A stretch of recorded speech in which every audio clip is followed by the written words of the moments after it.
We've been building up to this the last couple of weeks, and I'm excited to share this week's topic with you. This week, I'm introducing you to the self coaching model. It's a cognitive tool for you to use to create awareness, and it is so incredibly powerful. We've talked about facts, things that occur, things that are, and we've talked about how our stories, our thoughts about them, are what create our feelings. And that it's actually those stories and feelings that make up our experience of our lives. This week, we're going to see how it all fits together and how your feelings fuel how you show up and ultimately what you create in your life. This is going to be fun, and I hope that you're ready.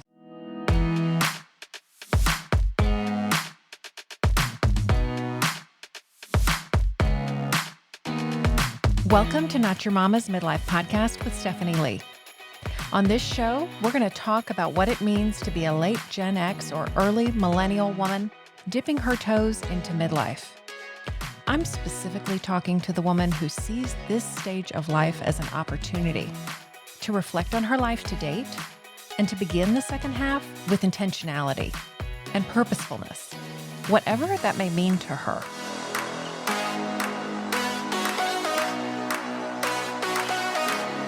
Hello, and welcome to episode 15 of Not Your Mama's Midlife Podcast. I'm your host, Stephanie. Thank you so much for the ratings and reviews, truly. This is the way that people find out about the podcast. It lets Apple Podcasts know that they're worth suggesting, and it gets the word out to other people who aren't in my orbit, but who might find something that we're talking about on this show useful for their own lives. So they thank you, and I thank you. I am loving hearing from so many of you that you're enjoying the show and the particular things that you find useful.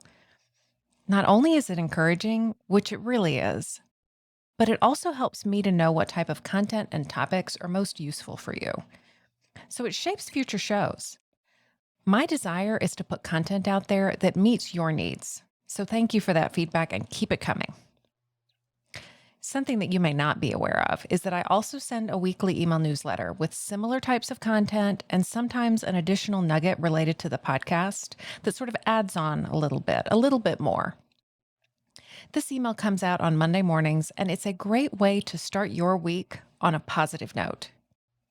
If you'd like to hear from me on Monday morning via email, go to the show notes page for this episode, or any episode for that matter, and enter your email to get that episode's worksheet. You'll receive the worksheet right away, and the next Monday, you'll receive the newsletter email with a link to the Google Drive with all of the worksheets for the previous and upcoming episodes. And also, people who are on my email list, those are going to be the people who find out first about upcoming special events like webinars or online classes or even free coaching that I'm offering. I would love to be in touch with you more often, so let's do this. Each week, I like to chit-chat a little bit with you and tell you what's going on with me, my journey, what I'm working on, insights that I'm having, or whatever, and I hope that it's useful to you. So right now, I'm coming off of 4 weeks in a row of business travel, and this week's a little bit different. This week, I'm working locally for a portion of the week, but I'm taking a couple days off at the end of the week to attend the Georgia Romance Writers Conference, Moonlight and Magnolias. I am right in the middle of my busy season, and I'm taking off time from work to attend a conference for personal reasons. A conference about writing romance novels. Now, you might think that's a little gauche or embarrassing, and why am I sharing it with you? I'm telling you about it for a few reasons. It is possible to have the big job or the big career and also to have a big life. Rather than diminishing your commitment to your work, having interests and passions outside of work enhances what you bring to the table. I'll attend this conference and sessions on things like creating compelling characters, elements of plot, and even overcoming writer's block. And one of the things that I love about immersing yourself in very different interests is how much one can unexpectedly inform the other.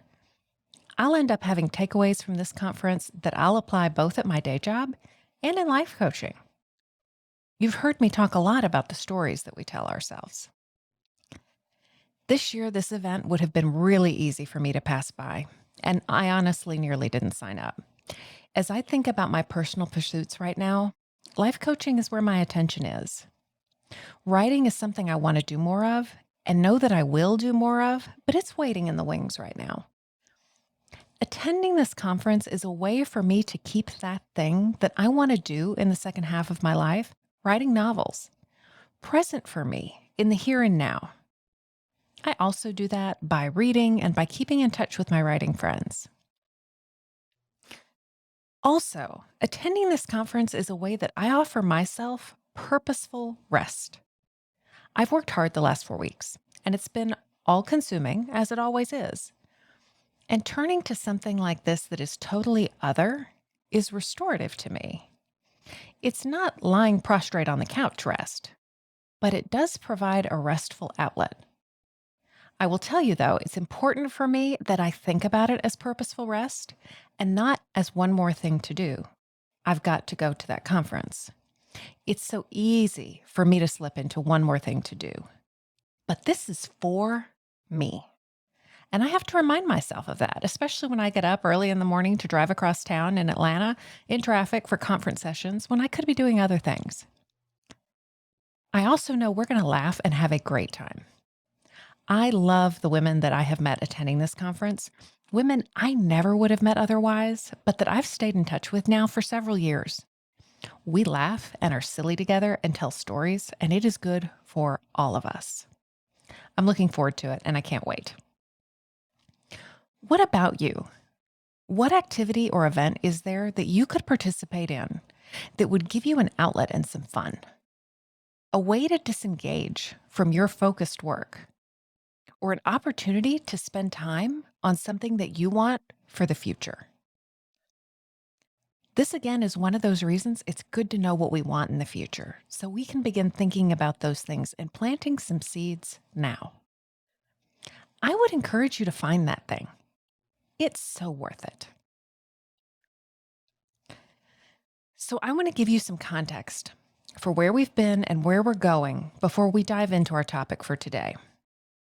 We talked in episode 11 about knowing what you want for the second half of your life, how to think about it, some entry points, why you want to know, and also why you might find yourself resisting that work. One of the reasons you want to know what you want for the second half of your life is that you can't pursue a goal that you don't have. Without an address plugged into the GPS, you may arrive somewhere, and it may even be somewhere great. But you increase your chances of arriving where you want to arrive when you set a destination. You can't create the life you want if you don't know what that life is. We've spent these last couple of weeks in episodes 12 and 13 teasing out what I have called the bare facts of what happens in our lives. The facts, the events, the indisputable and uninterpreted occurrences. We're separating those out from the stories that we tell about those things and seeing that it isn't these bare facts that create your life, but the thoughts and the stories that you tell yourself about your life that creates how you view it, how you see it, and very specifically, how you feel about your life. And how we think and feel creates our experience of our lives. Many of us slip into a little bit of unconsciousness and feel like we're just being blown around by the things happening in our lives. And our brains do this because they make habits out of even just our thoughts and things that are happening around us. And our brains have a propensity to ensure that what happens around us confirms our story, even if it doesn't serve us. And as we've talked about before, our brains also have a tendency towards negativity. So we've talked about how we create the experience of our lives, and today I want to put a bow on that and teach you the self-coaching model, which is a tool you can use to see how you have shown up and created your life as it is today. And it's a tool that you can use to think about how you might show up to create the life that you want in the future. So what I'm introducing you to today is called the self-coaching model, developed by Brooke Castillo, the founder of the Life Coach School. What she would say about this model is that it's not something that she created. It's simply a way of observing how the world works. And if you have been a student or a client of counseling or psychology, you may notice similarities to cognitive models in CBT. Those of you who have followed Martha Beck will recognize similarities there as well. I think a distinction of Brooke's approach is really that the self-coaching model forms the cornerstone of all of her coaching. This is the methodology in which I'm certified. And Brooke teaches coaches and others who want to use it routinely for their own insight and for life change. I use it daily to gain awareness of what's going on for me. There is always something to learn. And we're actually not starting from scratch. You're going to recognize a lot of this from our content and discussion over the last couple of weeks about the facts of a situation. I've been talking about these bald facts of a situation a whole lot. I don't know if that's a thing, bald facts, but it makes sense to me. I hope it's illustrative for you. If it wasn't a thing, maybe it is now. But this tool is called the self-coaching model because it is a way for you to coach yourself, for you to think about what's going on in your own life and mind and create insights. And I'm offering you this tool for you to use and play around with and see how it could be useful in your own life. So the self-coaching model has 5 parts, and I'm going to explain each of these in turn, and then we're going to dive a bit deeper on each part.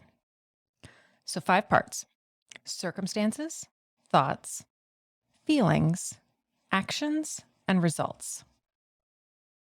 And these circumstances are the bald facts.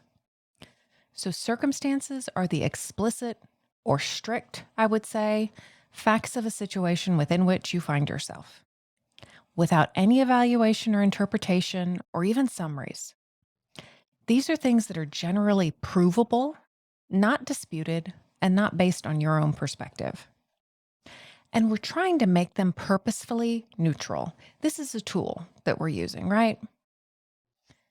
So these circumstances are going to be things such as the following.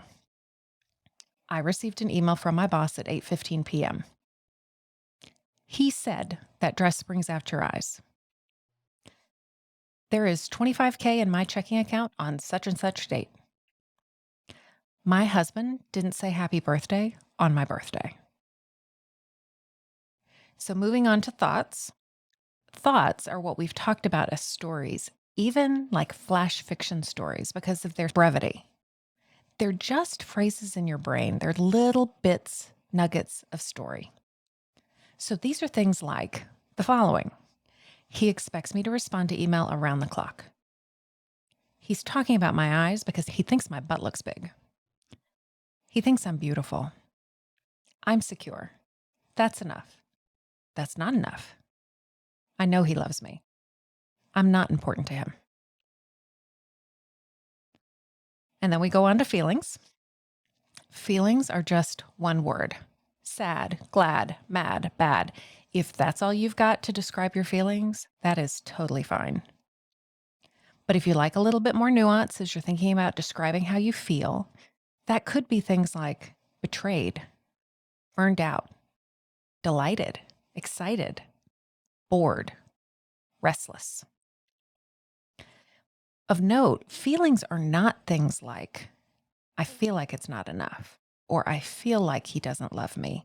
Those are actually thoughts, kind of masquerading a bit as feelings. And on to actions.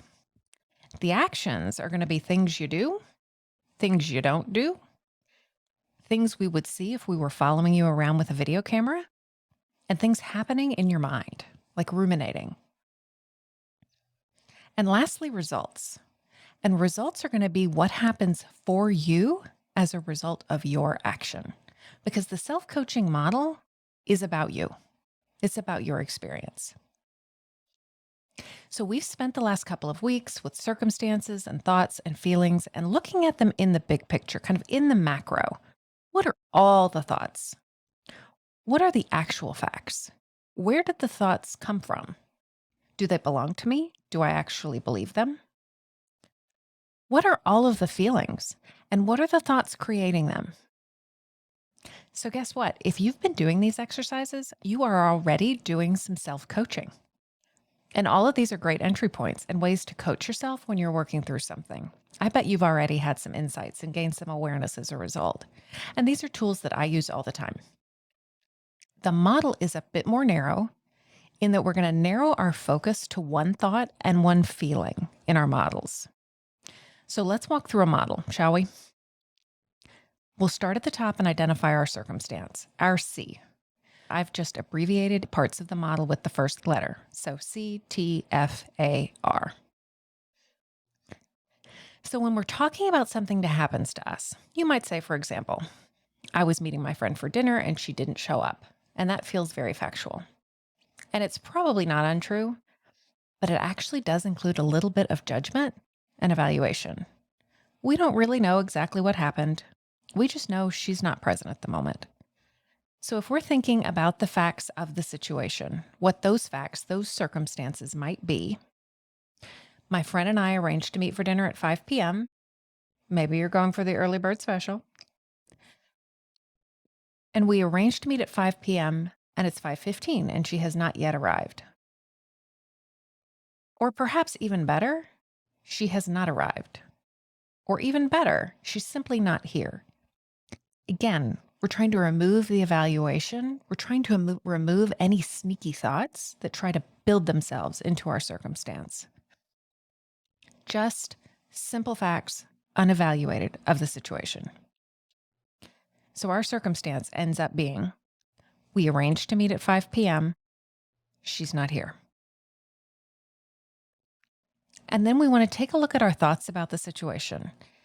And now, of course, you have tons of thoughts, as we've talked about and we've done some thought downloads about, lots of thoughts going on every day, every moment. So you're likely having a lot of thoughts about the situation. And in a thought download, you would just dump all of these out and that may be what you do here, especially if you can't really get a great sense right out of the gate of a thought that you want to look at. You might be thinking, gosh, it's great to have a few minutes of quiet to myself before she gets here. Or you might be thinking, she never respects my time. What else? You could be thinking, this is a ridiculous waste of my time. Or maybe something entirely different because this is so unlike her and you're worried. So you might be thinking, something might have happened. So probably as you think through your thoughts, sift them through, you're going to find one that stands out above the rest. And for the purposes of our model, we just want to pick one thought. We want to tease out through the mess of thoughts that you're having and take a look at what one thought is creating for you. So let's take a look here at she never respects my time. So that's our thought. And now we're going to take a look at the feelings. So if we think about our thoughts creating our feelings, and you all know I use feelings and emotions interchangeably for our purposes. What is a single one-word feeling that comes up for you when you think the thought, she doesn't respect my time? And I'm going to take a sidebar here and point out the language that I'm using. I'm not asking, how do you feel when you have a 5 p.m. reservation and it's 5:15 and she's not there? I'm asking you what you feel when you think the thought, she never respects my time. Because remember, it's not her absence that's creating the emotion. It's the thought that you're having about her absence. And how do we know this? Well, one of the other thoughts that we considered as we were thinking of thoughts above was, gosh, it's great to have a few minutes of quiet to myself before she gets here. And honestly, I can totally see myself thinking this thought. After working a long day and getting through traffic, it might actually be good just to have a couple minutes to myself before my friend arrives to shift gears and settle down. The facts of the situation actually haven't changed. We had a 5 p.m. reservation. It's 5:15. She's not here.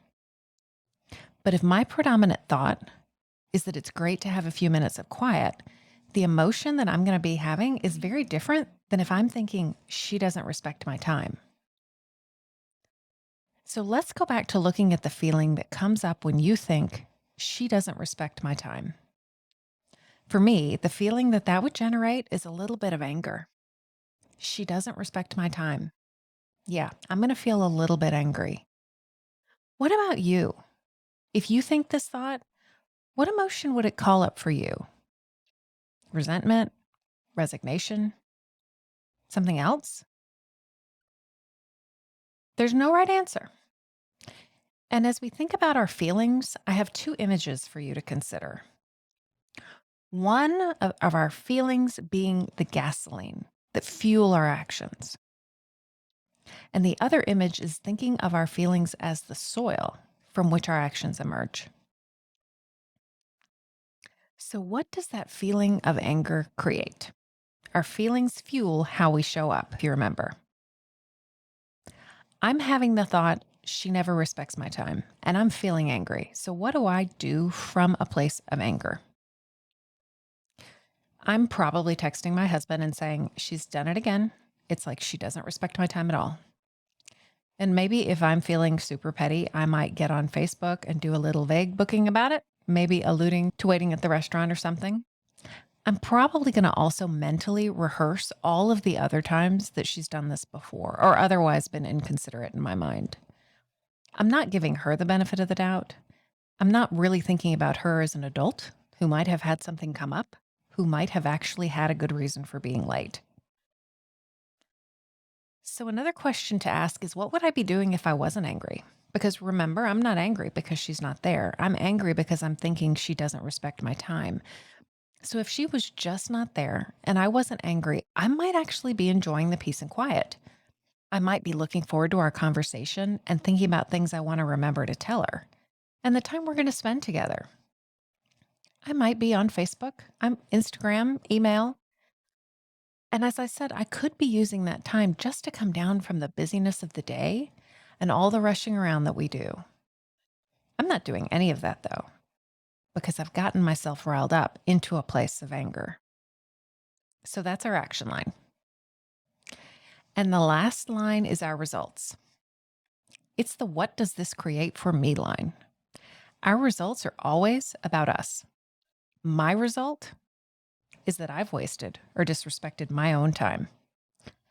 I had a few minutes of downtime that I didn't plan on, and I chose to spend it angry, which didn't serve me at the end of a busy day. Another possible result is I didn't actually respect her by considering her responsibilities and her choices that she needs to make and why she might have needed to be late. And think about how this might play out over the course of our dinner together. Instead of being relaxed and open and connecting with my friend, social connection that I probably need and want, I might be pretty terse.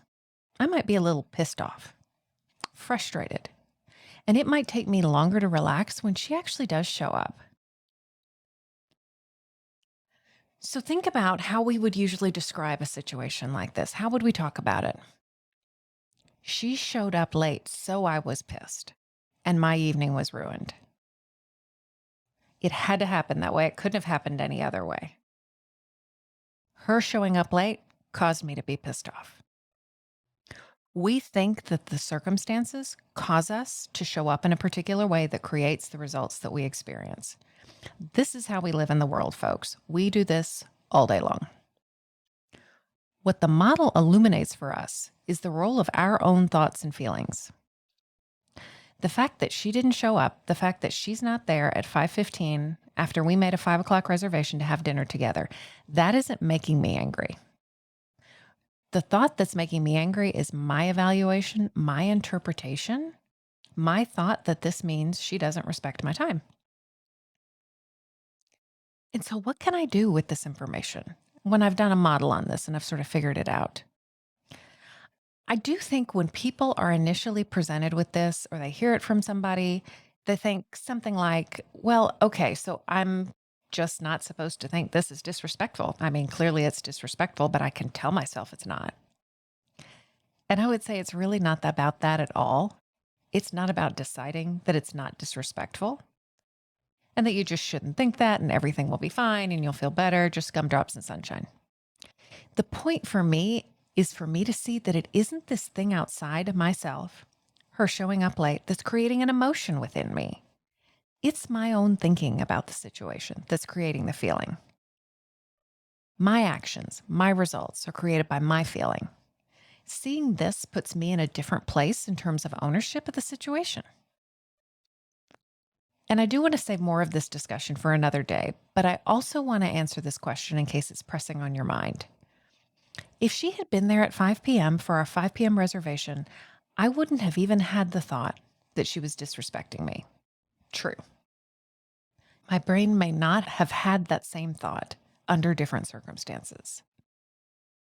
And so I might be perfectly happy with the thought that she's disrespecting me. That may feel like exactly what's happening, and I believe it to be true, and I want to hold on to that thought, and that's no problem at all. But if you have been trying to control people for any length of time, you've learned how ineffective that is. If you're waiting for them to be different so that you can experience something different, I have bad news. People get to do what they want, even if we think it's shitty. And when we dig in our heels and say, I deserve to be respected, she didn't show up on time, you're handing your friend, the same friend, by the way, who you're calling disrespectful, you're handing her responsibility for your emotional well-being. And that never works. And again, we could chase this rabbit trail, but we'll save it for another day. But I do want to plant those seeds for you. So let's look at a couple of other examples of models. And what I told you about models is that we can use them to gain insight into why we're experiencing what we're experiencing, how we have created our lives as they are right now, and we can use them to think about what we want to create for our future.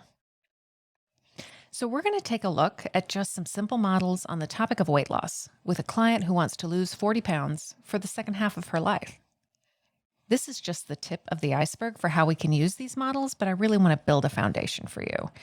So let's take a look at something that this client is experiencing in her life right now. She comes in, she says she's about 40 pounds overweight and wants to lose it. She's discouraged and wants me to help her come up with a diet plan and a strategy to lose the weight. So one of the things that we're going to do is take a look at her current model about her weight. She's told me she's 40 pounds overweight and she feels discouraged. As a coach, and you can do this for yourself with some practice, I'm going to be looking for the facts, for the circumstance. She has started with, I'm 40 pounds overweight, and she's telling me this as if it's simply the truth. And maybe it is. Perhaps she's looked at a weight chart and she is exactly in that weight bracket where 40 pounds would put her back into the normal weight category. But more likely, this idea of being 40 pounds overweight is her shorthand for how she's thinking about the weight she wants to lose. So what actually is her circumstance? Her circumstance might be her actual weight. It's a fact, it's measured. So we're going to call her circumstance 200 pounds. And I'm going to come down to the F line. She has told me that she's discouraged. So I would ask, why do you feel discouraged? I can't get my weight under control. So she looks at the scale and it says 200 pounds. And she thinks, I can't get my weight under control. And she feels discouraged. When you feel discouraged and you're thinking you can't get your weight under control, what do? I think that it's hopeless. I look at my friends who are thinner and I'm jealous of them. I think about how it's impossible to lose weight and that if you want to be thin, you need to eat ice cubes instead of snacks. I just eat what I want because I figure it doesn't matter anyway. And I would ask her, what doesn't she do? I don't come up with a plan to lose weight. I'm not motivated. I don't start the new diet. In fact, I really believe none of them are going to work. I don't feel like exercising. And if I had a camera following you around, what would I see you doing? Going about my daily life, continuing to be discouraged and thinking there's really nothing I can do about my weight. I'm waiting for motivation to strike. I'm judging myself. I'm wondering if I just need to actually accept being overweight. I'm ashamed. Nothing's changing. And what result does this create for her? She's doubling down on discouragement. She's not coming up with a plan. She's not taking control of her weight. She's not losing any weight. And in fact, she might gain some more.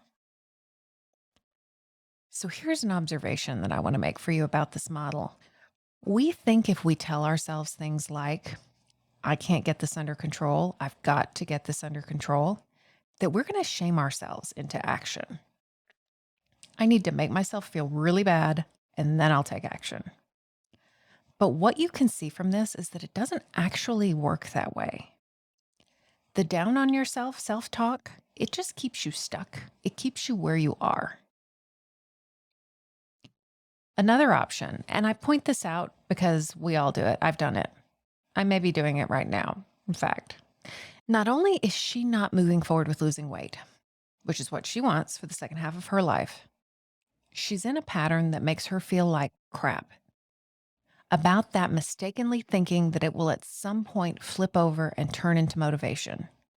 If she feels bad enough, eventually she'll wake up one day motivated. So if you are this client and you are using the self-coaching model, you can really see how what you are thinking, the story about your weight, is impacting your inability to lose weight.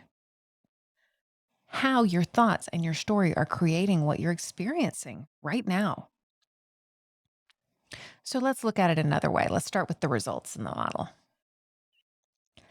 So what are the results that the client, she, the client, or you, the client, however you'd like to think about it, would like to create? And we're going to go all the way down here to the result line because you can really start with the model in any line. She wants 40 pounds lost. Well, what actions would it take to create this result? She says, I need to stop snacking, stop saying screw it and eating just what I want to because I want to, stop eating to make myself feel better after a long day at work. I'd need to actually prioritize my long-term goal of weight loss over the gratification of the moment of eating something just because I want to. I'd need to be able to want something in the moment and choose not to eat it. And this isn't an exhaustive list of actions that she'd need to take in order to lose weight, but it is an example of how she's tapping into her own wisdom about where the particular areas are that she needs to make some changes. So what would she need to feel in order to do these things? And this is where you want to play around with it because this is really going to vary by individual. If our feelings fuel our actions, what feeling would allow a person to stop eating to feel better? Which is what we're hearing from her, right? So the feeling that I'm going to go with for this exercise is empowered or even resilient. So what thought would create that feeling of empowerment? I'm going to suggest a thought the feeling could come from is, I don't have to eat to feel better. Or I'm capable of wanting something and not eating it. Or even, I can make myself feel better without food. So these would be some intentional thoughts to try on and to see what resonates. We're going to pick one here for the purposes of the illustration, but if you're trying to do this, I would suggest testing what resonates and see how it feels to you. Pick a thought that feels good. If it feels ick, if it feels unbelievable, if you have this kind of gut yuck response, it's not a good thought for you. You can't just talk yourself into believing something that you don't believe by repeating it. And a thought that you don't believe isn't helpful.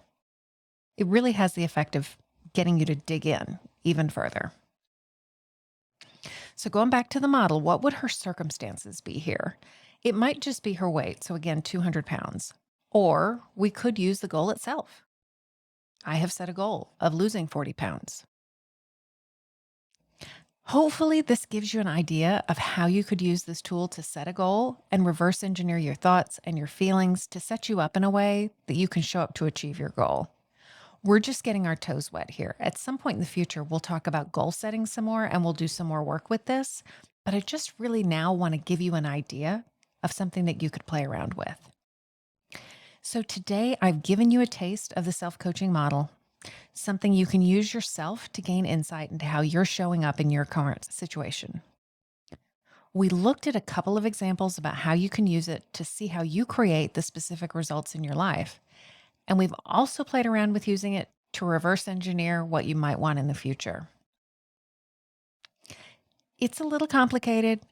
It's a lot counterintuitive, but I wanted you to have a glimpse of the lens that I use to think about how you might create what you want for the second half of your life. Because I will continue to talk a lot on this podcast about our thoughts and how impactful they are. So if you're finding yourself looking at this or hearing this and feeling skeptical, feeling like you would for sure be angry about your friend not showing up on time for dinner, because that's what happened. And it's not about what you're making it mean. It's outside of you. That is totally fine. I would suggest just playing around with this. You can look at this tool as a lens to see how you contribute to what's happening in your life, rather than jumping all in on how you create what's happening. Just give it a go. Run some models for yourself on some small things, maybe some big things, and see what you see. You don't have to be bought in on this to glean insight. For this week's worksheet, I'm going to provide you with some instructions on creating models of your own and a space to create your own models. This is a worksheet you want to get your hands on for sure. And this is something I suggest you just play around with, experiment with it, and see what comes up. And if you have questions, and you probably will, feel free to DM me on Instagram or email me if you're on my email list, and I'll help you through it. And if this is something you're interested in learning more about, feel free to reach out. If there is interest from enough folks, I could actually do a live webinar and teach a little bit about how to create and use your own models. That'd be fun. So go to stephanieleecoaching.com/episode 15. You're going to find not only the show notes for this episode, but also the worksheet that I talked about with some instructions on creating models and space to create some of your own. That's stephanieleecoaching.com/episode 15. The link is going to be in the description of whatever app you're listening or watching in. Thank you for sticking with me through the 15th episode of Not Your Mama's Midlife Podcast. I do hope you'll join me back here on your favorite podcast player or on YouTube for our next episode. Wherever you listen, please do like and subscribe. Tell your friends. If you're enjoying it, leave us a rating on Apple Podcasts. It really helps others find the show.